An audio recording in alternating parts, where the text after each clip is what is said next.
Dans le podcast cette semaine, on va parler de jeux de rôle et de notre partie de Alice is Missing avec l'extension Silent Falls. The beat of the drums echoes in the pulse beat of the young braves. Salut les joueuses, salut les joueurs, je suis Paul Gara. On se retrouve pour une émission de jeux de rôle mensuelle en compagnie, bien sûr, de Dédé Chute. Salut Dédé. Salut Paul Gara. Alors, comment vas-tu ? Ça va. Il y a Pâques qui arrive à grands pas et son lot de chocolat. Oh là là, mon Dieu. Vous, c'est en Alsace, c'est les cloches, les lapins, les quoi qui passent ? Nous, c'est les lièvres de Pâques. Parce qu'en fait, on dit le lapin, mais techniquement, c'est un lièvre à la base. Ok. Nous, c'est les cloches. Oui. Ce qui m'a toujours paru improbable, mais... Pas tout autant improbable que des lapins, enfin que des lièvres. Oui, bien sûr, je te l'accorde. Mais moi, je sais qu'enfant, ça me perturbait beaucoup, cette histoire de cloche. Parce que je me disais... Je sais pas si je t'ai déjà raconté cette anecdote, mais j'avais dit à mes grands-parents que si les cloches volaient dans le ciel avec des chocolats, si elles se rapprochaient trop du soleil, peut-être le chocolat allait fondre, et que c'était un très mauvais move. Oui, c'est sûr que quand on a déjà lu l'histoire d'Icare et tout ça, avant de savoir que la vérité sur les cloches et le Père Noël, ça peut-être causer des soucis. Ouais, non, c'est vrai.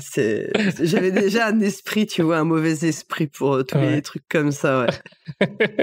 Ah, ma mère m'envoie... Écoute, je fais un aparté, je sais pas sur le cadre. Ma mère m'envoie des SMS écrits probablement en langue de Riley parce que je vais te faire une copie d'écran et te l'envoyer. Je ne sais pas. Je pense que ce podcast est parasité. Attends, mais c'est fou ça. Attends, je te l'envoie parce que c'est quelque chose. J'ai un peu peur. Voilà ce qu'elle vient de m'envoyer en SMS. Est-ce que tu peux le lire ? Attends, si t'arrives à lire ça. Ah, ça commence par Race for the Galaxy, RFTG. Et après, ça devient absolument incompréhensible. Je pense que c'est sa poche qui a envoyé ce message. Tu veux dire que ma mère n'est pas devenue cultiste pendant la nuit, c'est bon. Ah si, il y a un point d'interrogation à la fin, donc peut-être c'est une question. Est-ce que tu viens à la réunion sataniste de ce soir ? Non, voilà, donc je sais pas, je pense que cette émission a été hackée par Cthulhu, qui a pris possession de ma mère et m'envoie des messages un peu bizarres. Écoutez, je pense qu'il y a à peu près 40 consonnes dans ce message. C'est vrai que les voyelles se font aussi rares que dans des déchutes. Hein. Oui, c'est ça, exactement. Mais même c'est pire, je n'en vois même pas une. Bon, on va reprendre le cours de cette émission. J'espère que ça va aller. Bon, un petit mois d'avril, on va pas se mentir. Voilà, on n'est pas là pour parler chocolat, on est là pour parler de jeux de rôle. Oui. Alors, je vais ouvrir le bal avec un article que j'ai vu passer sur ptgptb.fr. Donc, c'est un article qui parle de comment faire du GN quand on est enceinte. Parce que c'est pas un putain de gamin qui va nous empêcher de faire du jeu de rôle. Oui, alors moi je ne suis pas concerné parce que j'organise pas de GN et je ne peux pas être enceinte, mais je pense que c'est une bonne idée, un bon article j'ai lu, c'était assez intéressant de dire que il faut peut-être si vous organisez un GN, pensez à adapter un petit peu parce que souvent c'est en été, il fait chaud, pensez à prévoir, à dire, ou bien prévoir des points de ravitaillement assez proches, éviter, bien préciser qu'il faut éviter les contacts. Et si vous-même êtes enceinte et que vous voulez participer à un GN, c'est bien de le préciser aussi aux organisatrices dans le formulaire quand tu t'es inscrit et tout. Oui, voilà, pour dire. Bah oui, pensez quand même à se préserver parce que selon le stade de la grossesse, physiquement, tu peux avoir de plus en plus de mal ou pas, être debout, etc. Sachant que chaque grossesse est différente. Hein, bien sûr, on peut donner des conseils généraux, mais c'est vrai qu'après, on vit pas du tout toutes nos grossesses de la même façon. On peut être obligé de se ménager beaucoup plus selon les cas. Et effectivement, c'est bien. Mais si on peut adapter le GN pour pour permettre à la personne de jouer, c'est quand même...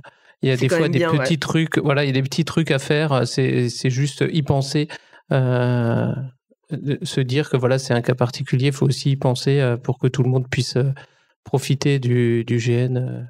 Après, elle disait que voilà, faut le préciser, faut pas forcément l'intégrer au personnage, parce que souvent ça va devenir un enjeu, tu vois, la grossesse. Alors qu'on veut peut-être aussi ne pas en faire un enjeu, simplement, bah voilà, le personnage est enceinte, mais il y a pas d'enjeu là-dessus, quoi. Comme dans les séries, quand les actrices sont enceintes, bah le personnage, bizarrement, il tombe enceinte, quoi. Ouais. On n'est pas obligé, parce que là, on n'est pas dans la même. Enfin, on peut incarner un personnage qui ne l'est pas, même si on l'est soi. Enfin, ça n'a pas forcément de lien, quoi. Et même, je suis pas sûre que... Enfin, j'en sais rien, j'ai pas eu ce cas de figure, mais je sais pas si c'est forcément d'ailleurs une bonne chose de l'intégrer dans le jeu, parce que pour le coup, c'est vraiment réel, et ce qui pourrait peut-être découler de l'histoire par rapport à ça, ça pourrait même être, tu vois, problématique pour la personne. En fait, t'as peut-être pas du tout envie de... C'est quand même un truc très personnel, et t'as pas forcément envie de l'intégrer dans le jeu, quoi. Oui, voilà. Mais c'est pour ça, faut juste, voilà, faut en discuter au départ, quoi. Mais j'ai trouvé l'article assez intéressant et assez bien fait pour le. Ouais, bah c'est un bon sujet, parce que c'est vrai que c'est pas quelque chose, j'ai l'impression, qui est beaucoup discuté. Tu vois, parce que autant dans du jeu de rôle classique où t'es autour d'une table et tout, on voit moins moins forcément les éventuelles difficultés, même si forcément tu peux toujours avoir des problématiques liées à la grossesse. Mais en GN, où effectivement tu vas utiliser tout ton corps potentiellement, forcément la grossesse, ça affecte quand même le corps, quoi. Donc tu peux avoir des enjeux différents, effectivement. Ouais. Bah écoute, merci Dédé, on mettra bien évidemment le lien dans le billet. Oui. Ouais. On va parler de plein de petits jeux de rôle qui sont sortis ou qui sont en proposition. Alors, il y en a un qui est sur BakerKit. Alors, attends, je regarde. Alors, il est terminé, malheureusement, mais qui était intéressant parce que j'ai trouvé que c'était assez original comme pitch. C'était un jeu de rôle qui était inspiré par les chansons de Tracy Chapman. Est-ce que tu te souviens des chansons de Tracy Chapman ou pas du tout ? Pas du tout, j'ai dû en écouter pas mal, mais Bah, y en a, la plus connue, c'est une chanson qui s'appelait, alors je sais plus si c'est le titre exact, mais c'est Talking About Revolution. Voilà, donc j'ai trouvé que le pitch était super original. C'est ce qu'ils appellent un jeu de rôle fanzine un petit peu, tu vois. Donc, bon, le financement est fini. Il a été largement financé. Mais je trouvais le pitch assez marrant et assez original, et moi ça m'a rappelé les souvenirs des chansons de Tracy Chapman. Forcément. Okay. Alors je me permets de rebondir. Oui. Comme tu parles de Tracy Chapman, je vais aussi parler de poètes, et je vais entamer sur un jeu de Comme Martin. Que serait une émission du Point de Paul Gara sans Alors, il n'y en a pas, c'est impossible. Il n'y a pas d'émission de jeu de rôle sans un jeu de Comme Martin. Voilà. En plus, je me suis abonné à son Itch.io, donc je reçois les mails là, dès qu'il y a une nouveauté. Donc tu reçois pas mal de mails, du coup. Voilà, c'est ça. Je suis spammé là. Oh non, c'est un plaisir de les recevoir. Mais oui. Voyons. Alors, un jeu, son nouveau jeu, donc c'est toujours dans les jeux en 36 mots. C'est Rimbaud et Rainbow. Ouais, c'est extraordinaire, quoi. Voilà, deux personnages assez emblématiques de Rambo, John Rambo, et de Rimbaud, qui vont faire des missions spéciales. Excellent. Oui, parce qu'en fait, c'est ça, tu peux être balèze, donc forcément c'est Rambo, tu peux être queer, Rainbow, ou tu peux être poète, Rimbaud. Voilà, c'est ça. Ouais. Et donc voilà, dans le pitch, c'est on va faire des missions, et des fois on va faire l'amour aussi. Voilà. Ah, ça c'est écoute, ça c'est un bon programme, je pense. Voilà, entre deux missions, tu vois. Il faut se détendre. C'est ça. Donc, mais oui, et je pense qu'il a dit en gros que là il voulait faire 36 jeux de rôle en 36 mots, tu sais, c'est assez drôle. Voilà. Ouais. Bah là, déjà, le titre m'a dit voilà, Rimbaud. Mais il a vraiment un sens pour trouver des titres incroyables. À chaque fois, je suis admirative. Bah, c'est ça. Ouais, c'est aussi un poète aussi comme Rimbaud. Ouais. Et comme Martin, donc tu sais on avait parlé de l'hôtel du Lion Rouge. Oui. Et il y avait donc le financement est terminé. Et moi, j'avais pris le financement. On pouvait créer une carte pour le jeu. Ah. Et donc, ça y est, j'ai créé ma carte, mais je ne dis rien. Oh, voilà. la surprise. La surprise quand on recevra le jeu, je suis hyper contente de ma carte et tout. Et elle a été validée par Com, donc je suis encore plus ravie. Okay. Et voilà, donc il y aura la carte du point de Polgara. C'est sûrement un bar encore. Pourquoi tout de suite? Bon, j'avoue qu'il y a un lien avec le bar. C'était pas possible de faire autrement. Enfin, mais oui, c'est la Polgara Touch. Bah bien sûr. Dans les autres jeux que j'ai vus qui sont sortis, pareil, toujours sur Itch.io, là c'est chez Melville.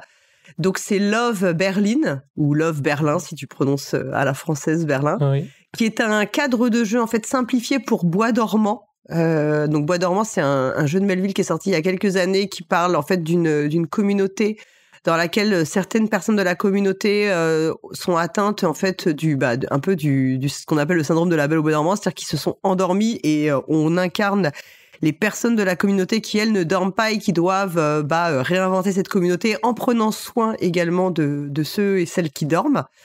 Et donc là, ce que Melville propose, c'est un cadre simplifié pour Bois dormant et où on va jouer forcément clairement dans la ville de Berlin qui était décimée et isolée par un mystérieux virus, voilà, qui plonge aussi les habitants dans un sommeil catatonique.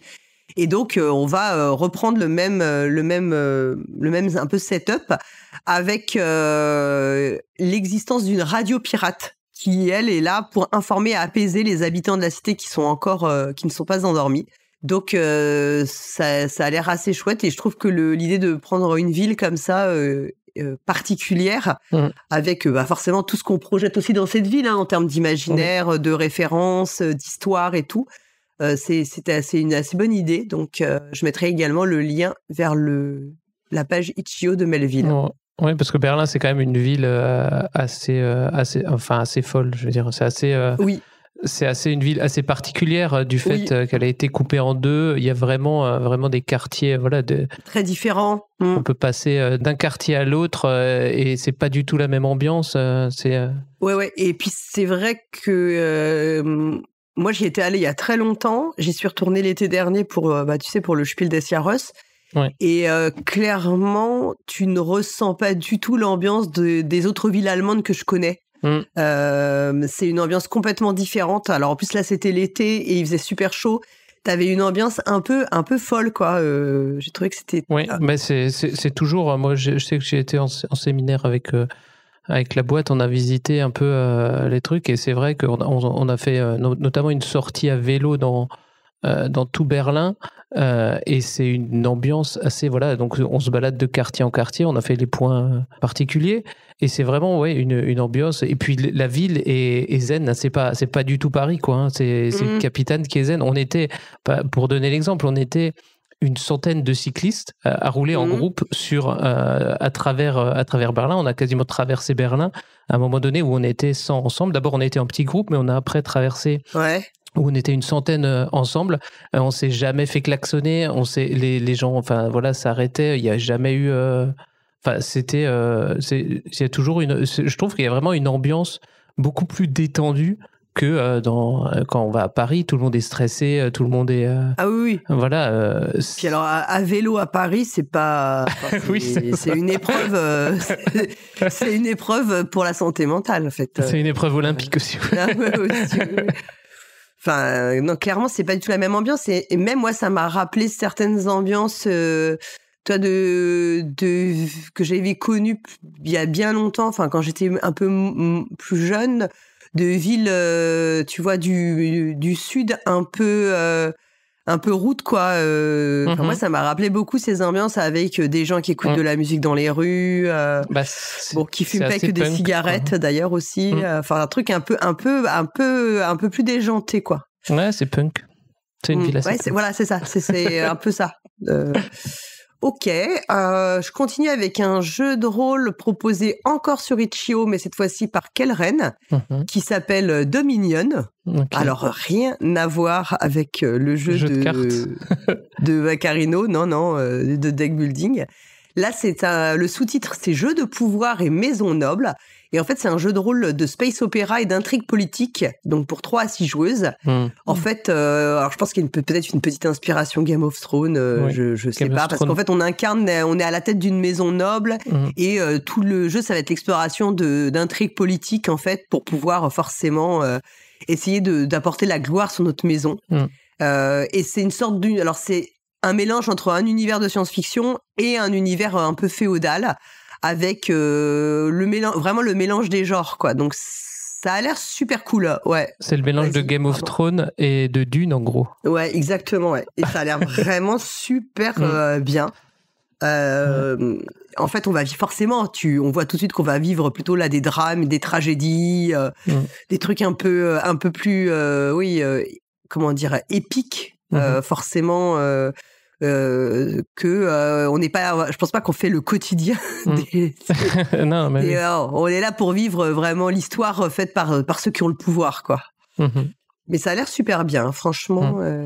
Il me semble que j'en avais déjà entendu parler de ce jeu-là, et tu vois, je me l'étais noté dans un coin de la tête, et quand j'ai vu sortir, quand j'ai reçu l'info là, je me suis dit bon, je vais aller voir ça vraiment de plus près aujourd'hui, et puis ça m'a donné carrément envie d'y jouer, quoi. Bonne idée. Je vais enchaîner. Alors, je suis un peu le podcast des 3 trolls. Ouais.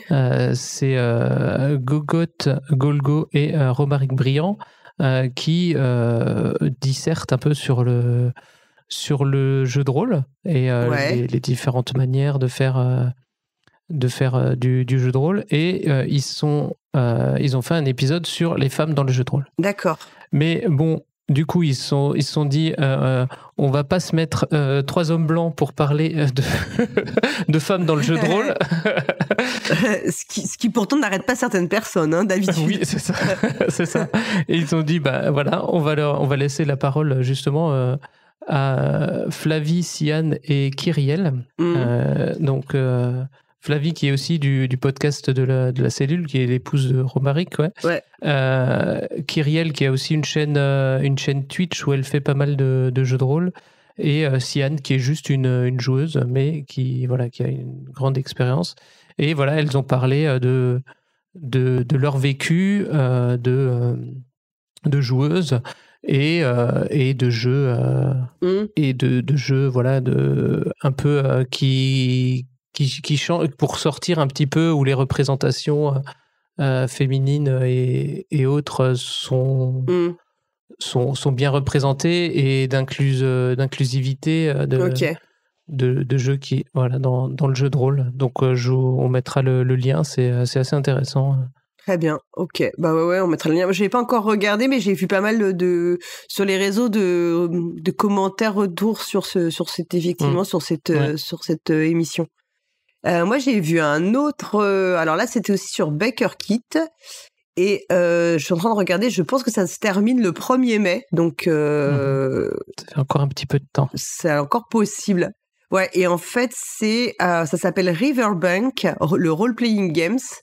Et en fait, on joue alors c'est un jeu où on joue un peu cosy, d'après ce qu'ils en décrivent, où on va jouer des animaux un peu dans une ambiance qui rappellera peut-être du vent dans les saules, etc. Puisque le sous-titre, c'est le T, Poetry, la poésie, et puis Total Disaster, donc j'imagine que c'est un désastre total. Voilà, avec plein d'animaux, et il y a l'illustration est très mignonne. En fait, on voit des petits animaux avec une ombrelle, un petit panier à pique-nique sur une barque, et effectivement, ça a l'air. Alors, c'est super joli, vraiment. L'ambiance, moi, ça m'a rappelé aussi je pense que c'est inspiré d'un livre, en fait. Ça me dit. Ouais. Ça me dit quelque chose. La vibe du dessin. Ouais, voilà, et je pense que c'est inspiré, d'œuvres peut-être comme ça, de contes un peu pour enfants, quoi. Qui, je sais pas, je pense qu'il y a une référence, voilà. Alors attends, je revérifie, mais Ils disent « The Riverbank novel by Keith Johnson is a delight, available now from better booksellers ». Donc voilà, c'est ça en fait, c'est inspiré de ça. Et on peut même on peut avoir le thé dans le financement, le thé qui va avec pour le boire. Bon, c'est moins cocktail, hein. Je sens qu'ils boivent pas de cocktail, ces petits animaux mignons. Mais moi, ça m'a fait tilt parce que ça m'a rappelé aussi, c'est pas le même, des livres que j'avais quand j'étais enfant, comme ça, où il y avait les aventures dans une petite ville, un petit village qui faisait très, très anglais, les aventures de Mademoiselle Chatoun, Jonathan Mulot. Voilà, je sais pas si quelqu'un connaît ce livre, mais ça m'a carrément rappelé ça.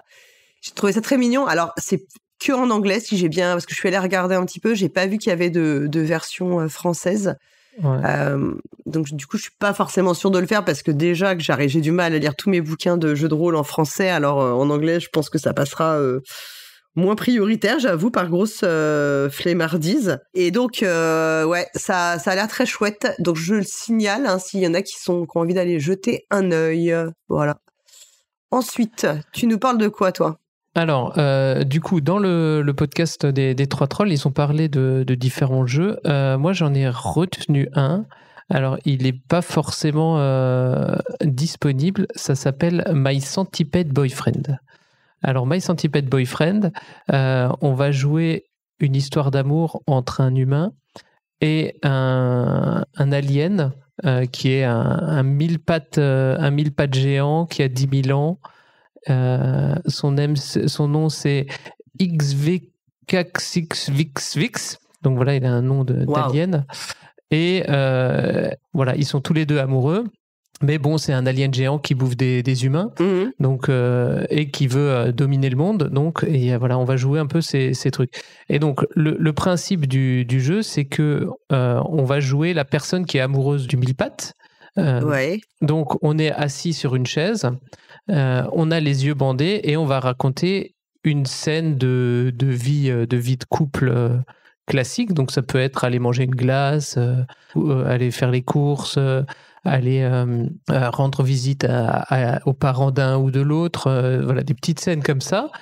Donc, assis, les yeux bandés. Et pendant ce temps-là, les autres joueuses peuvent faire des bruits tout autour et toucher la personne qui compte. Alors, toucher dans la limite de ce que la personne aura défini, où on peut la toucher, bien sûr. Mais voilà, ils peuvent toucher, faire des bruits autour pour mettre l'ambiance. Voilà. Mais ils n'ont pas le droit de parler autour. Ils ont juste le droit de faire des bruits. D'accord. Et ça a l'air assez fantastique comme expérience. Parce que si vous voulez... alors, il y a le podcast de la cellule qui a fait un one-shot sur ce jeu en 2019. Donc, on mettra aussi le lien dans l'épisode pour que vous puissiez écouter leur retour de leur partie. Oui, et voir ce que ça donne, en fait. Voilà, c'est ça. Ok. Très bien. Et juste un petit truc encore, oui, dans ce même épisode, ils ont parlé alors, c'est pas vraiment un jeu de rôle, c'est un add-on qui peut se mettre à Donjons et Dragons, qui s'appelle Limitless Heroic. C'est pour inclure des personnages avec des handicaps, des maladies mentales, neurodivergences dans Donjons et Dragons. Donc voilà, si vous voulez jouer un personnage qui est handicapé, qui a un handicap, qui peut pas te servir de ses jambes ou de ses bras, mais qui veut quand même pour justement changer un petit peu de point de vue. Ça peut être intéressant de changer. Bon, après c'est tout en anglais, donc voilà, je suis. Oui. Mais voilà, l'idée un peu intéressante, je trouvais.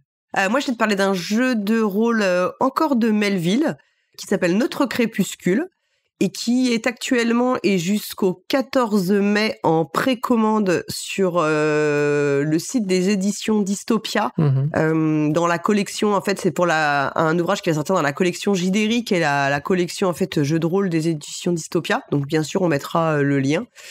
Donc le titre exact, c'est Notre Crépuscule, fantasy contemporaine et mélancolique. Il est illustré par Arnaud Esmaniak et il est mis en page par Laure Afchin sous une couverture de Samuel Aria. Donc en fait, c'est un jeu qui va venir clore en fait un peu la trilogie de Melville, commencer avec Bois dormant puis l'insurrection. Donc en fait, c'est dans ce jeu, on va jouer des sorcières qui sont les gardiennes d'un monde magique qui est un peu parallèle au nôtre. Sauf que on sait que la magie va finir par disparaître et donc finalement notre monde, le monde des sorcières qu'on incarne va disparaître également. Et on sait qu'on se sauvera pas. L'idée c'est pas de dire comment on arrive à interrompre cette fin du monde. C'est plutôt justement de répondre, enfin de se demander, puisque la fin du monde va arriver, que c'est inéluctable, qu'est-ce qu'on fait en attendant ? Qu'est-ce qu'on fait avec le temps qui nous reste ? Alors c'est un jeu qui cette fois-ci est avec MJ et parce qu'il y a d'autres jeux de Melville où il y a pas de MJ mais on va jouer avec des tirages de pierres vives comme système de résolution. Donc je crois l'idée c'est qu'on les fabrique nous-mêmes les pierres vives en question. Ce qui est une idée assez cool. Et puis on va avoir forcément un univers qui va être assez facile à moduler et à adapter à son groupe en fait de joueuses quoi. Donc les précommandes, elle est déjà ouverte au moment où l'émission va sortir. En fait, elle est ouverte depuis le 14 avril jusqu'au 14 mai, je l'ai dit. Et la livraison pour les personnes qui auront fait la précommande, c'est prévu pour juillet. Et l'ouvrage paraîtra en librairie et boutique pour le 1er septembre. Donc les jeux de Melville, c'est toujours des jeux à suivre. Enfin voilà, ça fait partie un peu dans les auteurices françaises, celles dont moi je suis toujours le travail avec beaucoup d'intérêt et c'est toujours assez incroyable les propositions qu'elle peut faire. Et on finit par un festival ? Oui, on finit par un festival. Alors, en Alsace, il y a le festival de Kaisersberg qui se déroulera donc le 3 et 4 mai sur donc festival de jeux de rôle et un peu de jeux de société aussi sur le thème cette année de la légende arthurienne. Ok. Si vous voulez aller en Alsace. Tu vas y aller toi ou pas ? Je pense que je vais y aller. Donc, si vous voulez peut-être me croiser dans les rues de Kaisersberg, de ce magnifique village alsacien. Trop bien. Je pense que je vais. Oh là là. Je vais venir. Et donc ils ont, il y a des VIP comme ils disent. Il y a Claudine Glott, donc qui est présidente du centre arthurien de Brocéliande. Donc voilà, qui vient. Pas trop en Alsace, Brocéliande. Hein. Non, non, justement. Tu sais que je l'ai visité la forêt de Brocéliande il y a quelques années. Oui, moi aussi, c'était toujours. C'est sympa. Bon, après, ils en font peut-être un peu beaucoup. Hein. Oh. Alors là, je te laisserai pas dire ça. Non, t'as pas croisé des gens un petit peu, ouais. qui s'enroulaient autour des arbres pour se ressourcer. Je n'ai pas croisé ça. T'as dit donc, tu es allé à quelle heure, toi ? Moi, j'y étais assez tôt le matin, donc je sais pas, peut-être qu'ils n'étaient pas encore réveillés, ces gens-là. Non, j'ai rien vu de tout ça, quoi. Ah, okay. Non, moi, j'étais avec mes enfants qui étaient à fond dans les légendes arthuriennes, forcément. Donc, tu vois, ils avaient tout potassé, donc c'était même un peu exaspérant parce que ils la ramenaient tout le temps. Et puis, forcément, j'ai eu le droit à plein de... Ça a été un grand moment de phrases de Kaamelott, j'en suis à un stade de saturation, tu vois, de Kaamelott que j'ai du mal à expliquer, quoi. Outre le fait que je trouve que ça a très mal vieilli, en fait, 20 ans plus tard, quasiment. Waouh. C'est pas, tous les épisodes ne sont pas compatibles avec le post MeToo, notamment. Oui, c'est ça. Les personnages féminins dans Kaamelott, c'est quelque chose, hein, quand même. Oui. Et ils ont une illustratrice aussi, Mathilde Marlot, qui a illustré notamment pour Cassius Belli ou pour Les 12 singes et pour Black Book Édition, donc voilà, qui est aussi pas mal tourné sur les œuvres arthuriennes. Bon. Si vous êtes en Alsace, super. C'est un des gros festivals. Plus le 3-4 mai, il devrait faire beau. Ouais, on va espérer. Alors, rapidement pour les achats, c'est à cause de toi. Parce que je sais plus, tu m'avais parlé de Pandon Games. Oui, c'est vrai. Et dans un moment d'égarement, j'ai acheté le fameux jeu que j'avais repéré quand on en parlait justement, The Jester King's Dance. Tu sais l'histoire du roi bouffon là. Oui. Je sais pas, tu te rappelles de ça? Oui. Et du coup, je l'ai acheté. Et au passage, je sais pas ce qui m'a pris, j'en ai acheté 2 autres. C'est ça. Moment d'égarement. Pour avoir les frais de port numériques gratuits, c'est ça? Ouais, ça doit être ça, voilà. J'ai acheté This, alors putain, je vais le prononcer, mais attention là, parce que là, c'est chaud pour les gens comme moi. This Wretched House. Ouais. Alors ça s'écrit W-R-E-T-C-H-E-D. Putain, comment peut-on faire plus compliqué à prononcer pour des francophones? Wretched. Ouais, This Wretched House. N'hésitez pas à me dire comment on prononce vraiment bien. Sous-titre A Ghost Story, donc ça te dit bien un petit peu l'idée. Et donc c'est un jeu d'horreur, d'expérience. Enfin, on va expérimenter de l'horreur. En gros, on est un peu dans une maison hantée, quoi. Voilà, et puis qui est aussi une prison.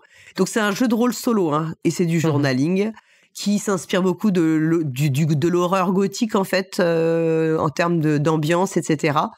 Voilà, on va résister aux fantômes, essayer de réparer les dommages en fait, voilà. Et puis ça, il y a aussi beaucoup forcément de mélancolie qui va transparaître. Je pense que c'est un peu, enfin, je sais pas s'il y a des avertissements, mais je pense pas que il faut être préparé quand tu joues parce que ça parle aussi, c'est bien explicite que ça parle de la dépression, aussi du suicide. Donc voilà, il faut vraiment être, Ouais, dans de bonnes dispositions, quoi. Faut en être conscient.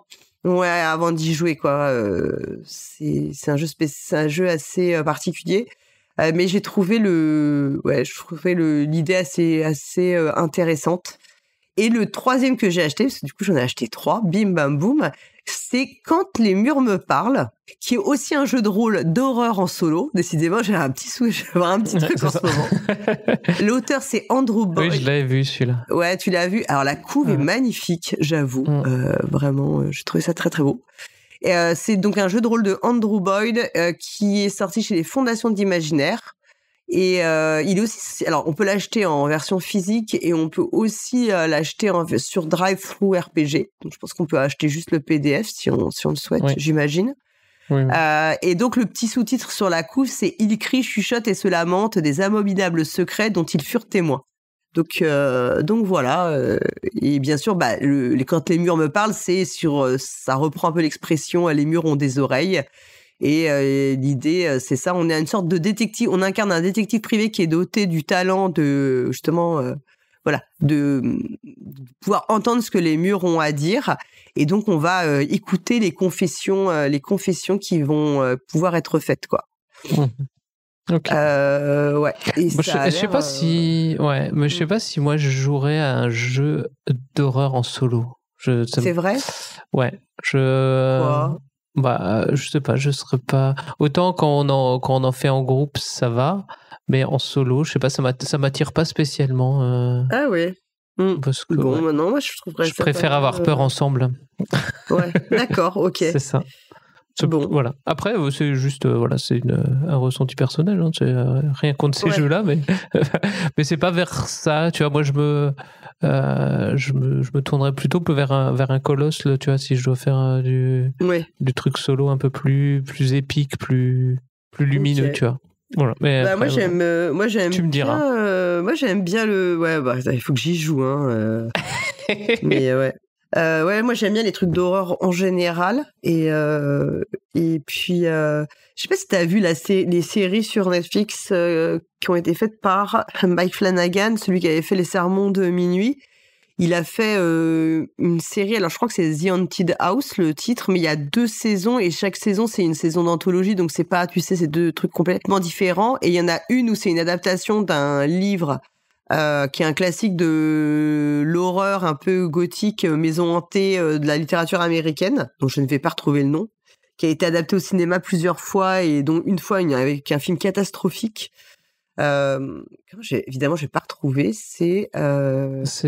C'est The Haunting Hill House. Voilà, ouais, c'est ça. Ouais, exactement. Ouais.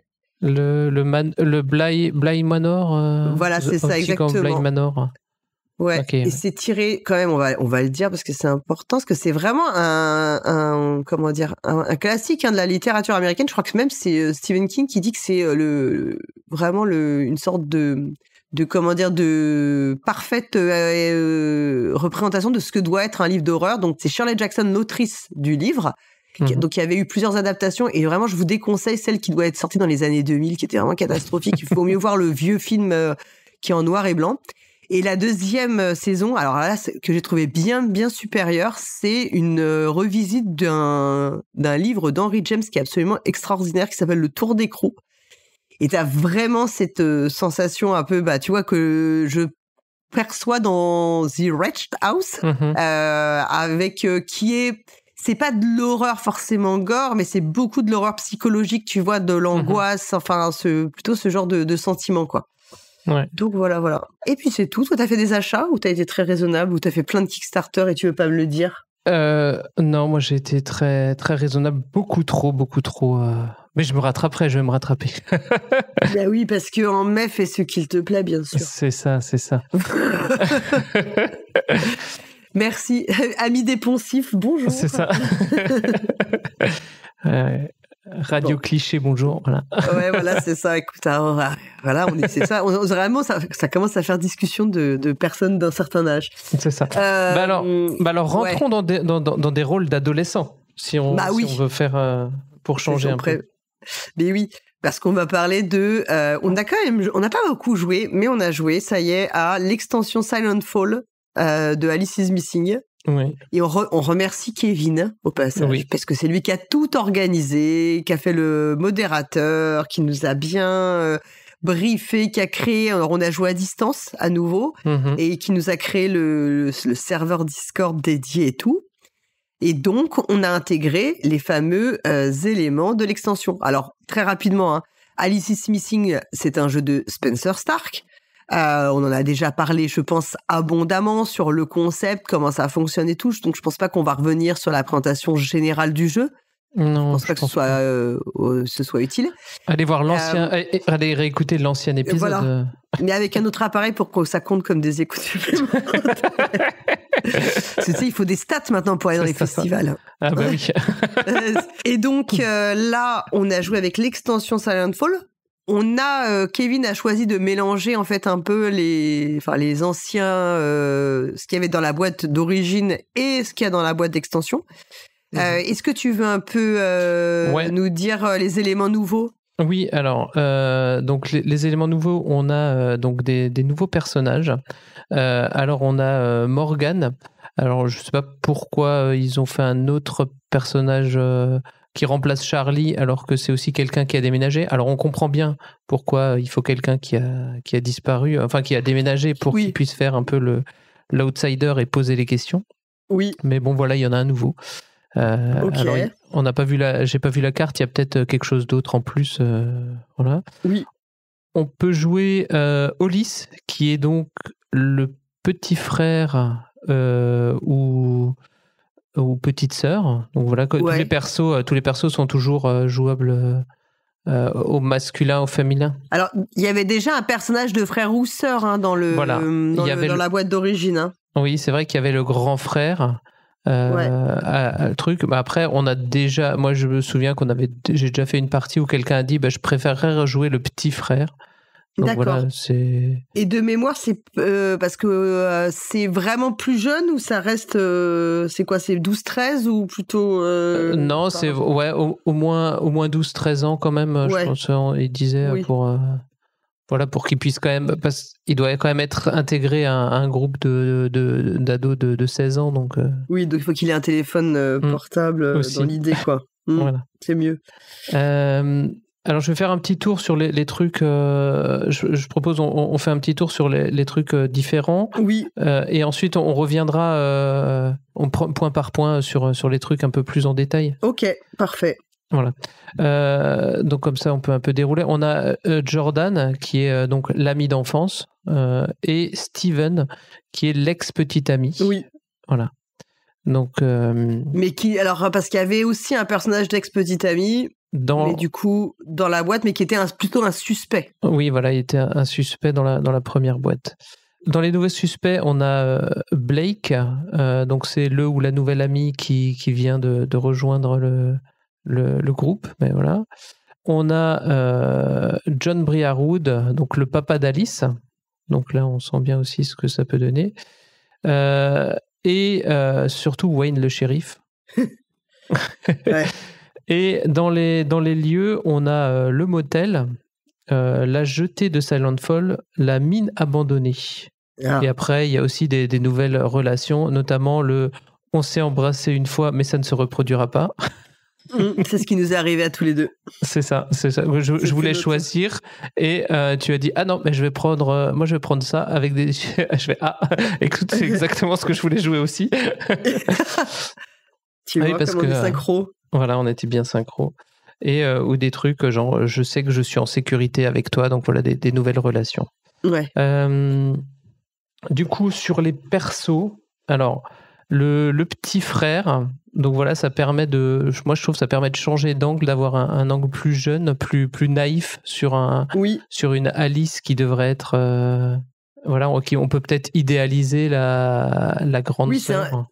Puis c'est un personnage forcément avec moins de maturité encore que les autres personnages et qui peut donc avoir des réactions peut-être un peu moins rationnelles ou un peu plus imprévisible comme un enfant plus jeune pourrait les avoir, quoi. Ouais, après on peut aussi il le conseille peut-être pas forcément, mais on peut aussi jouer avec un grand frère et un petit frère ou une grande sœur, voilà, avec des deux frères de Alice dans la partie. Ça ferait des parties plus tournées sur ce qui se passe autour de la famille. Je sais pas si ça peut. Oui, c'est-à-dire que si t'as les deux frères-sœurs d'Alice plus le père et tout qui par la force du tirage devient un personnage important. Là, on est plus dans on va plus explorer des problématiques de relations familiales que juste amicales adolescentes, quoi. Ouais. Bah après, ça peut être, j'ai pensé, ça peut être un spin-off où on jouerait que des persos de la famille. Alors après, je sais pas est-ce qu'il y aurait des persos de la famille qui seraient suspects et des persos qui iraient à la recherche, tu vois, est-ce que tout le monde irait à la recherche et c'est quelqu'un d'autre de la famille qui serait suspect, je sais pas. C'est à tester si vous voulez. À explorer, quoi. Ouais. Parce qu'en réalité, c'est vrai que on pourrait même presque créer ses propres personnages si on en a envie. Hein. Oui. On a Jordan, donc l'ami d'enfance. Donc là, c'est aussi plus tourné vers l'enfance. Donc je pense qu'on aura plus de souvenirs de l'époque où Alice était plus jeune, où les personnages étaient plus jeunes. Je pense que ça va plus dire ah oui, ça me rappelle quand voilà. C'est aussi un autre lien de quelqu'un qu'on connaît depuis longtemps, même si on en est peut-être un peu moins proche maintenant. C'est quand même quelqu'un qui on a passé beaucoup de temps. Ouais, tout à fait. Oui, on va explorer d'autres aspects en fait de la vie potentielle de Alice, quoi. Ouais. Et pareil avec Lex qui du coup était un suspect et devient un allié dans ce setup. Dans ce setup qui peut aussi être pas mal. Ou voilà leur rupture. Qu'est-ce que voilà pourquoi est-ce qu'il y avait peut-être un lien avec leur rupture ou pas? C'est vrai que ça permet de donner d'autres sources d'inspiration pour créer des relations interpersonnelles et des enjeux en fait dans ce qu'on va créer, de nouveaux enjeux en fait en réalité. Ouais. Sur les suspects, donc il y a la nouvelle. Bon après c'est jamais facile de s'intégrer dans un nouveau lycée, mais voilà ça on peut lui donner des manies, une origine louche. Voilà il y a plein de choses, plein de possibilités de trouver quelqu'un bizarre parce s'ils viennent de débarquer, quoi. Ouais, pour étoffer le personnage, après tu peux aller dans plein de directions différentes. Ouais. Le papa d'Alice.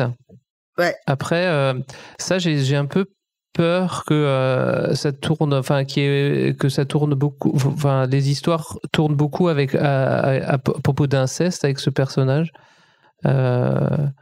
Et donc voilà, je sais pas trop quoi en penser, mais c'est une bonne idée d'avoir un père qui peut aussi enlever son enfant. On sait que c'est souvent dans les enfants disparus, il y a souvent le père qui vient. Je sais pas si oui, puis c'est même dans d'autres œuvres, c'est un peu le. Je sais pas, tu l'as vu Twin Peaks?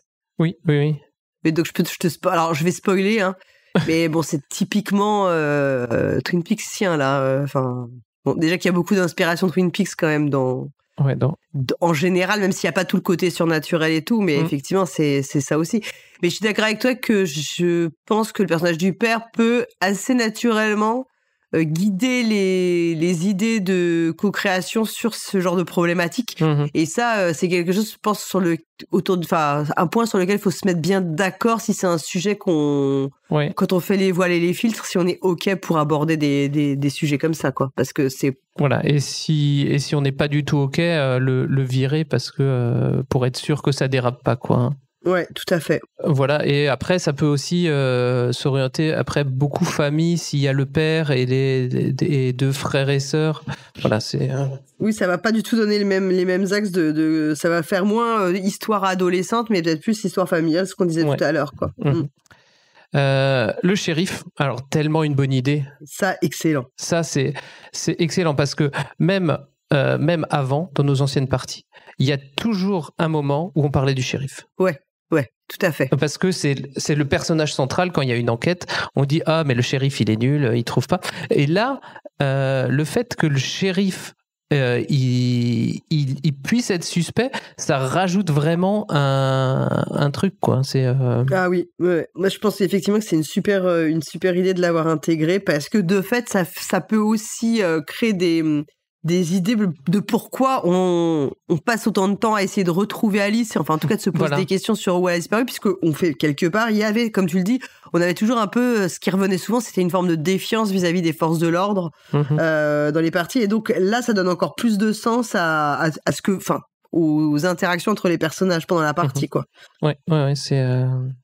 Donc ça, c'est ce personnage, enfin ce suspect est vraiment, vraiment très bien, enfin c'est mon ajout préféré, je dirais. C'est ton chouchou. Ouais, mon chouchou. Dans les lieux, alors on a le motel.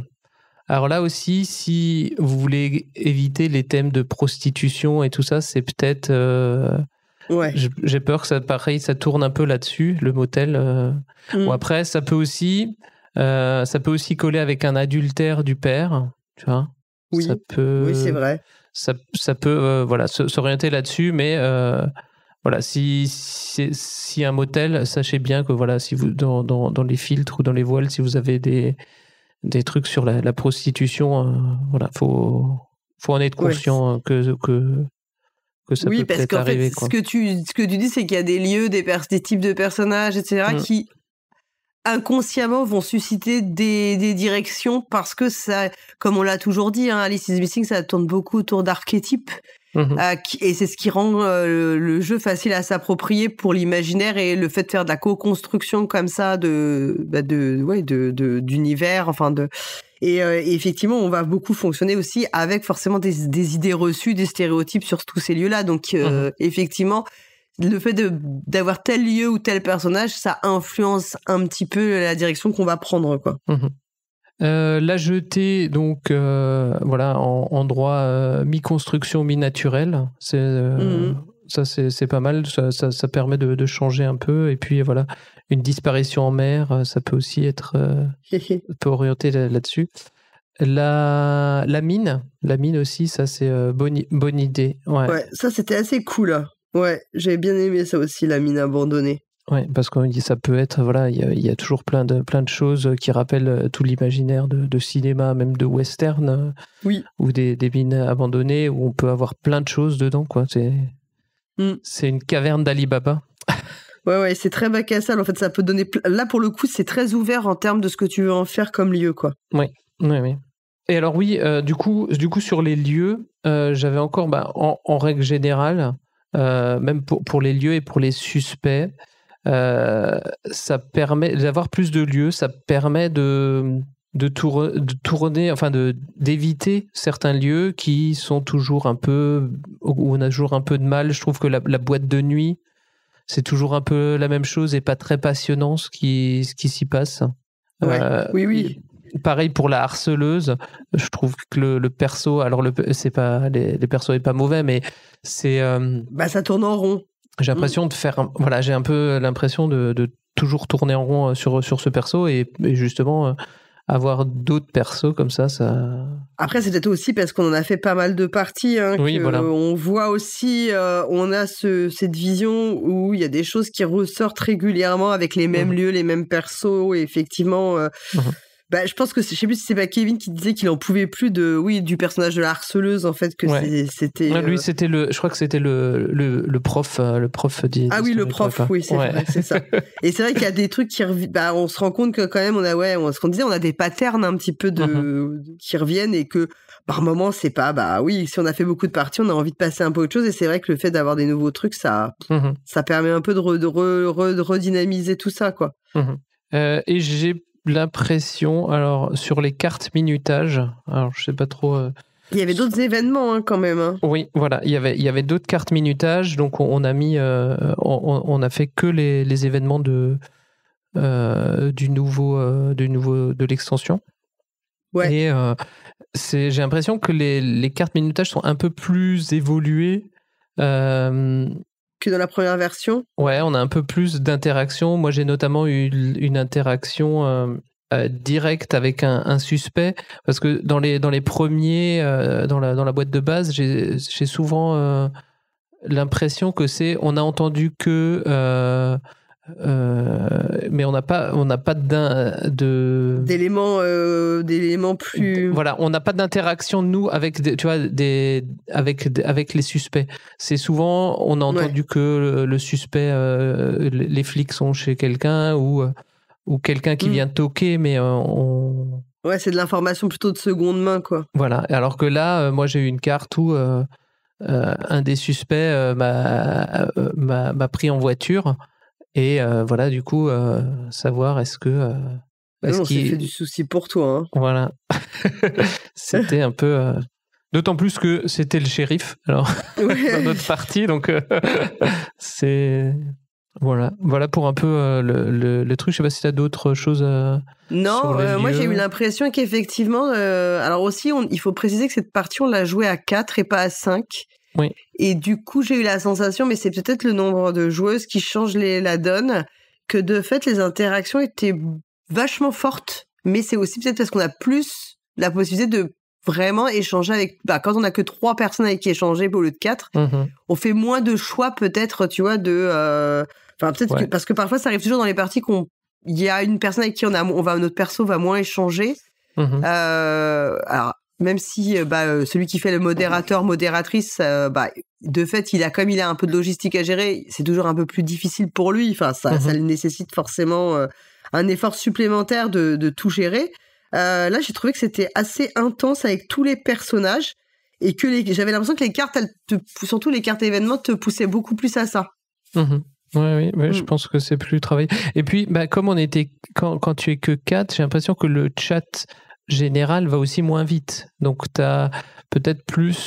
peux peut-être plus rentrer dans les détails. Dans les discussions. Voilà, dans les discussions. Et il y a dans les différents échanges.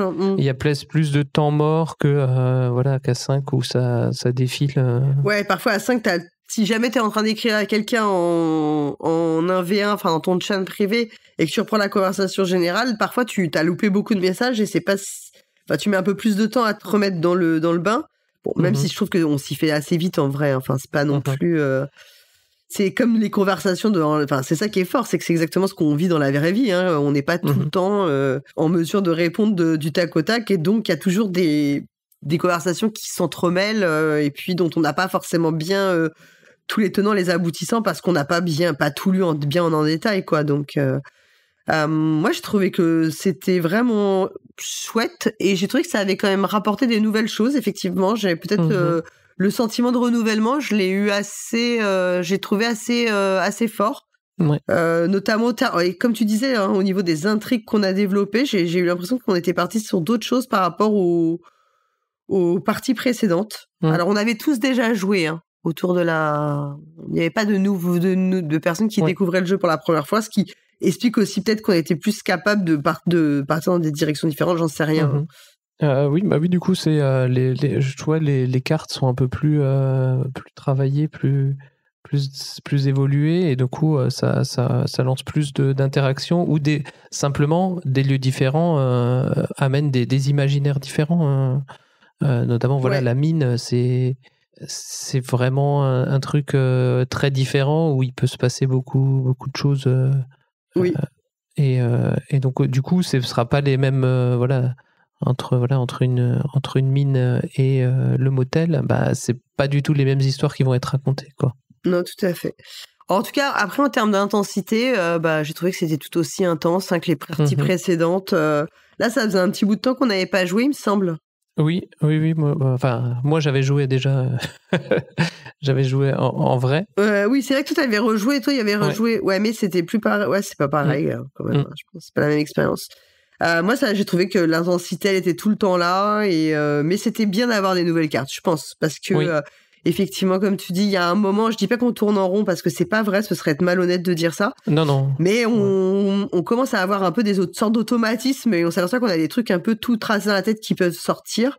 Et là, j'ai trouvé que ça permettait d'éviter ça, quoi. En fait, le truc, c'est si on joue toujours avec le jeu de base, en fait, si on veut changer, ça va nous demander un effort supplémentaire de trouver des trucs qu'on n'a pas déjà fait. Alors que là, on change un peu le setup et du coup, il y a des trucs qui viennent naturellement et qui sont différents. Donc, c'est surtout ça, quoi. Oui, ça permet de faire, effectivement, comme tu dis, moins d'efforts, entre guillemets, pour renouveler les idées, quoi. C'est ça. C'est plus intuitif que si on... Parce qu'en fait, comme c'est un jeu qui est quand même, on l'a dit, dans lequel tu es vraiment plongé, en fait, tu es quasiment la personne, tu es ton personnage, derrière ton écran comme ton personnage. Si tu dois commencer à penser à ce que tu vas dire sous l'angle de alors je voudrais trouver un autre angle pour lancer la discussion, c'est un peu dommage, ça te fait sortir de ce qui est super fort et beau dans le jeu, en fait, cette synchronicité qu'on a avec nos persos. Et là, ça se fait beaucoup plus naturellement, donc ça c'est aussi tout l'intérêt de la boîte de l'extension, quoi. Que moi, donc vraiment, si vous aimez le jeu et que vous en avez déjà fait pas mal de parties, vraiment, je recommande effectivement, mais en ayant en apportant un certain soin au choix des combinaisons qu'on va faire, quoi. Effectivement. Ouais.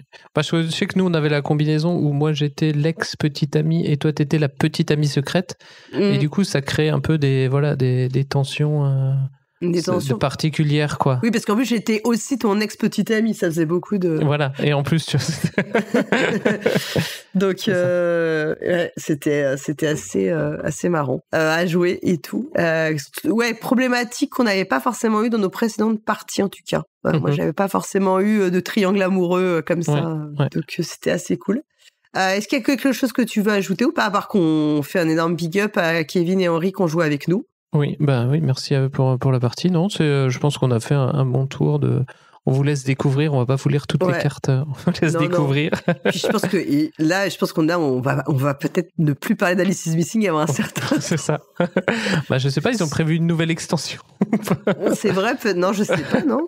L'extension famille, tu vois. Ah ouais. Et tu devrais proposer des idées tu devrais écrire à Spencer Stark. Allez, peut-être un jour on interviewera Spencer Stark. Voilà, oui, maintenant que tu fais des interviews en anglais. Ah oui, tout est possible. C'est ça. Mais je sais pas. On lui envoie le podcast déjà, comme ça. Oui.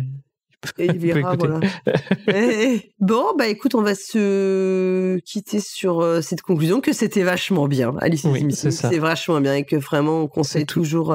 C'est toujours bien, oui. Ouais, on vous conseille toujours d'y jouer parce que c'est une expérience assez incroyable et même quand on connaît déjà le jeu, ça reste chaque nouvelle partie est assez puissante, quoi. Ouais. Bon, on va clore cette émission, Monsieur Schutz. On va aller s'occuper de nos lapins de Pâques et de nos cloches et de nos chocolats. C'est ça. On se revoit si vous me croisez à Kaisersberg. Oui. Faites des selfies avec des déchutes et envoyez-les-moi, s'il vous plaît. Je veux des preuves. Ouais, écoute, je veux te voir en photo avec tes fans. Ok. C'est noté. Bon, mais on remercie les auditeurs et auditrices qui ont écouté le podcast. Et puis, nous, on se retrouvera le mois prochain, bien sûr. Oui, le mois prochain. Voilà. Et écoutez, bon week-end de Pâques. Mais en fait, quand vous allez nous écouter, le week-end de Pâques sera parti. Donc, faut pas que je dise des choses pareilles. Ouais, c'est ça. Ça fait un peu brèche spatio-temporelle, sinon. C'est ça. Mais mangez bien du chocolat. N'oubliez pas de jouer et à bientôt. À bientôt. Salut.